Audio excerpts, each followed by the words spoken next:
the Burzo Sabaki video. So black has just been pincered by the white stone. So we don't want to Sabaki here on R6.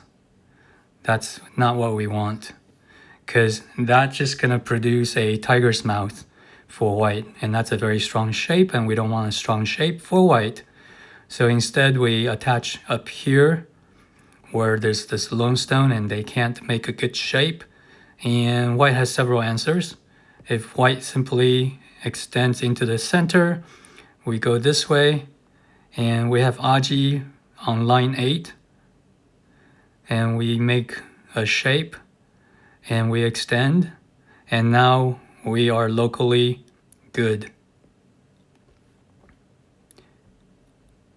So that's what happens when white plays simply. We make a tiger's mouth and we sack these stones. And then we can come here for the other variation where we get hane, we counter hane. And now if black, or if white tiger's mouth, we can't afford to let white get a panuki. That's too much to give. So we got to extend out. And this is a sequence that it requires a lot of dropping of stones. We're going to let that one go. We're going to let that one go. But we're going to use it as aji to make forcing moves. Forcing move, because that's in Atari. And now we're out. And if you look, we've actually put these two stones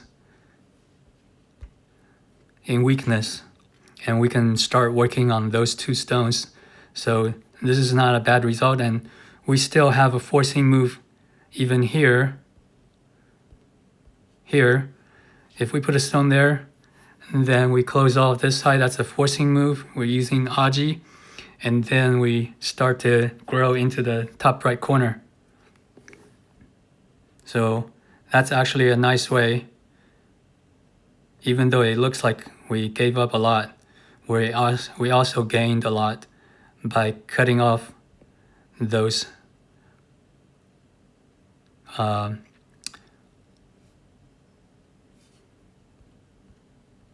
two stones on the top. They're weakened. We can start to invade even 3-3 now, possibly. We first force this move on line 12, and then we use aji, forcing moves, invasion, a nice flexible way to play. In position, we've just been pincered, and we don't want to go where the triangle at line 6 is. Instead, we want to attach tsuke. And then what happens when white descends, we come over here. What happens when he cuts? No, let's first look at this counter hane, in which case we extend out and we are looking at possibly netting. Yes, we got him on net. We make these forcing moves to fix our shape. That line 11 stone, this one right here is important to make that forcing move, giving up this stone, which is fine. But we got the perfect net here on line 7. So that's a nice shape. We're starting to put pressure on the moil down to the bottom side on the right. So that's good. Nice and flexible way to play. Now what happens with the other move, which is the cut here.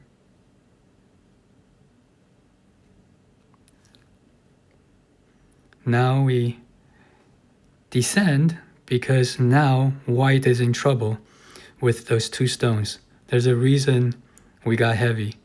We got heavy because of forcing move. Now white has to go out to save his two stones. Now we have to respond by extending. And look, we're gonna make a trade of ladders. We don't quite have a ladder. Yes, now we're starting to have a ladder with the all this is still forced. We bend our shape and we're threatening to come to line 8. So white has to block. So now we're gonna trade these two stones. The black stone on 8, line 8 is gonna be taken, but white gets taken by a ladder on line 11, and the two triangle white stones are again cut off and coming under pressure. So this is again a nice result for black. And the way it happened was that white descended, we hane, he cross cuts, we make a forcing move. This is important to remember this pattern. This is a forcing move down in the third line has special properties. So white is forced to come out and connect. And now the white stone and the black stones are going to be each taken, but it's more advantageous for black.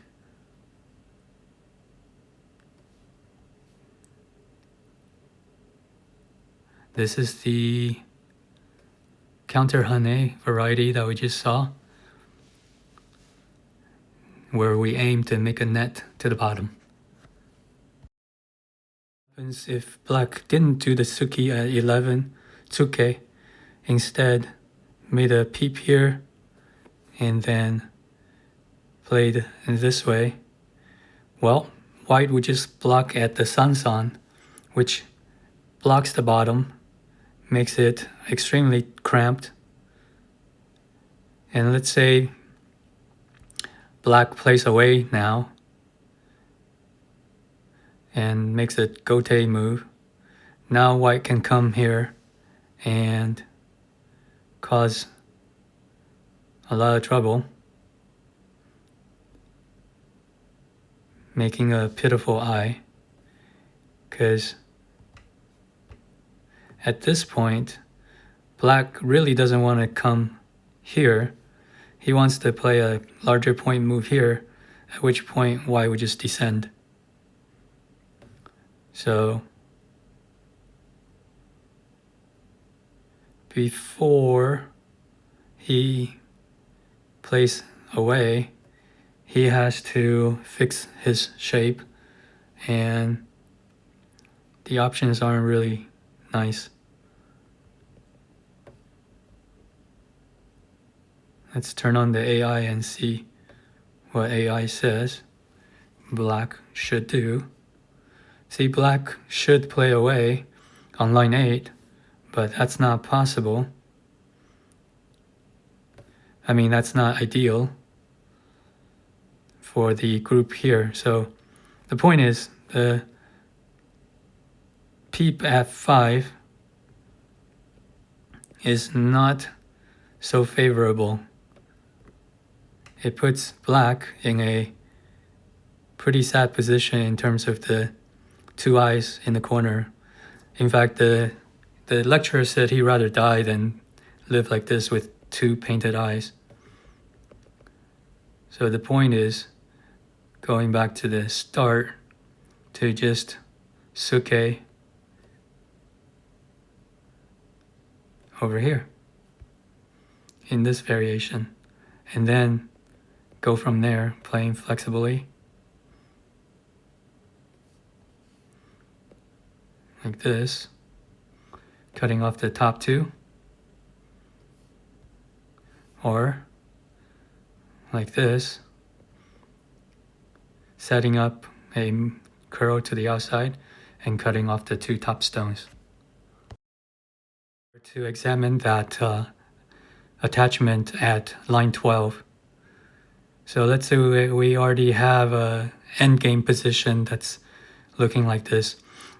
Apparently this is the type of position that could come up pretty frequently in the endgame, where black has a strong position already on the right side, and There's a lone stone on the white on line 11 that's a little bit of distance away from the other white stones, so that it can't make a tiger's mouth if you attach.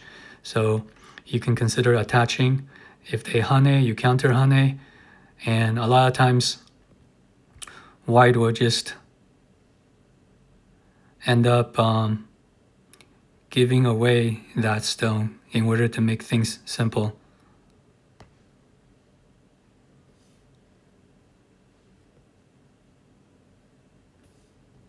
Like this, white will just give away this stone in order to simplify things.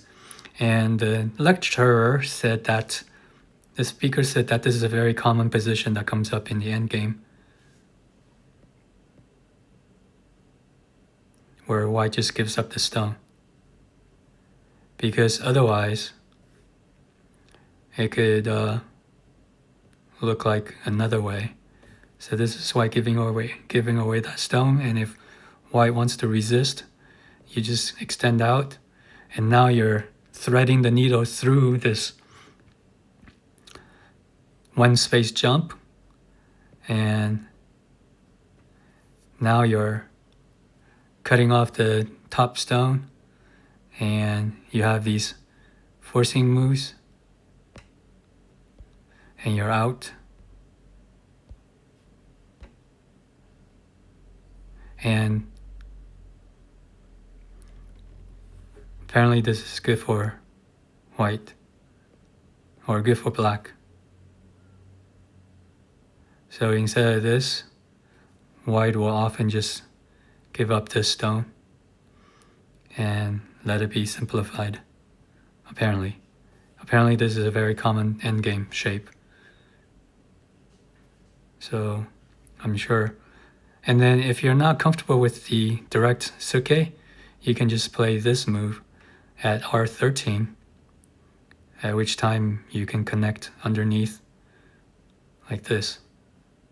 So either the suke, R12, or R13. So this is a little sidebar to examine the R12 attachment in the context of having a strong side already. This is white resisting, at which point you thread that needle, you come out, and you start to go to the top side.